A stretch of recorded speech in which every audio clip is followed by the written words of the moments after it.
நீதிமொழிகள் அதிகாரம் 5. என் மகனே, என் ஞானத்தை கவனித்து என் புத்திக்கு உன் செவியை சாய்.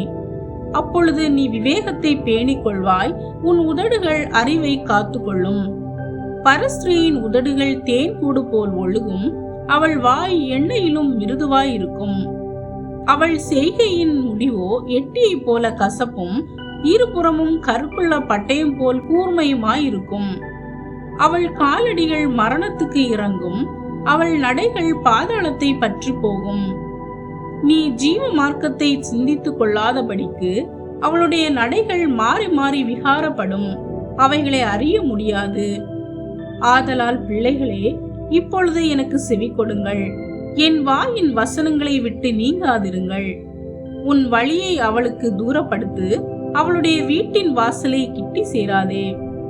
சேர்ந்தால் உன் மேன்மையை அந்நியர்களுக்கும் உன் ஆயுசின் காலத்தை கொடூரருக்கும் கொடுத்து விடுவாய்.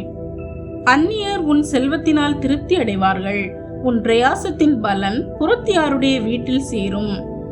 முடிவிலே உன் மாம்சமும் உன் சரீரமும் உருவழியும் போது நீ துக்கித்து, ஐயோ, போதகத்தை நான் வெறுத்தேனே, கடிந்து கொள்ளுதலை என் மனம் அலட்சியம் பண்ணினதே.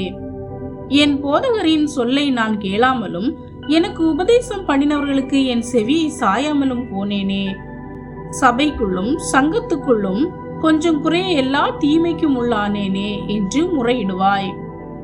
உன் கிணற்றில் உள்ள தண்ணீரையும் உன் துறவில் ஊறுகிற ஜலத்தையும் பானம் பண்ணு. உன் ஊற்றுகள் வெளியிலும் உன் வாய்க்கால்கள் வீதிகளிலும் பாய்வதாக. அவைகள் அந்நியருக்கும் உரியவைகளாயிராமல் உனக்கே உரியவைகளாயிருப்பதாக. உன் ஊற்றுக்கண் ஆசீர்வதிக்கப்படுவதாக. உன் இளவயதின் மனைவியோடே மகிழ்ந்திரு. அவளே நேசிக்கப்படத்தக்க பெண்மானும் அழகான வரையாடும் போல் இருப்பாளாக. அவளுடைய ஸ்தனங்களே எப்பொழுதும் உன்னை திருப்தி செய்வதாக. அவளுடைய நேசத்தால் நீ எப்பொழுதும் மயங்கி இருப்பாயாக.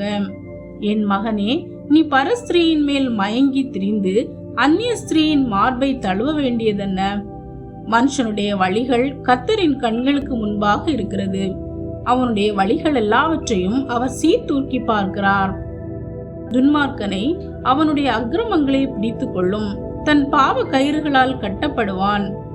அவன் புத்தியை கேளாததினால் மடிந்து தன் மதிக்கேட்டின் மிகுதியினால் மயங்கி போவான். ஆமேன். பிரியமானவர்களே, இந்த அதிகாரம் நம்மை சோதனைகளிலும் தவறான ஆசைகளிலும் விழாமல் இருக்க எச்சரித்து தூய்மையும் விசுவாசமும் நிறைந்த வாழ்க்கையை வாழ வேண்டும் என்று கற்பிக்கிறது. ஆரம்பத்தில் இனிமையாக தோன்றும் தவறான பாதைகள் பின்னர் வேதனையையும் நாசத்தையும் உண்டாக்கும். தவறான ஆசைகளிலிருந்து விலகி தேவனுடைய ஞானத்தின்படி தூய்மையான வாழ்க்கையை வாழ்வது எவ்வளவு முக்கியம் என்பதை இந்த அதிகாரம் கற்றுக் கொடுக்கிறது. குறிப்பாக சோதனைகளில் எச்சரிக்கையாக இருப்பது, தவறான பாதையை தவிர்ப்பது, திருமண உறவின் உண்மைத்தன்மையை காத்துக்கொள்வது மற்றும் தேவனுடைய பார்வையில் பரிசுத்தமாக வாழ்வது குறித்து அறிவுறுத்துகிறது. உலகத்தின் கவர்ச்சிகள் சிறிது நேரம் இனிமையாக தோன்றலாம், ஆனால் அவற்றின் முடிவோ வேதனையாக காணப்படும்.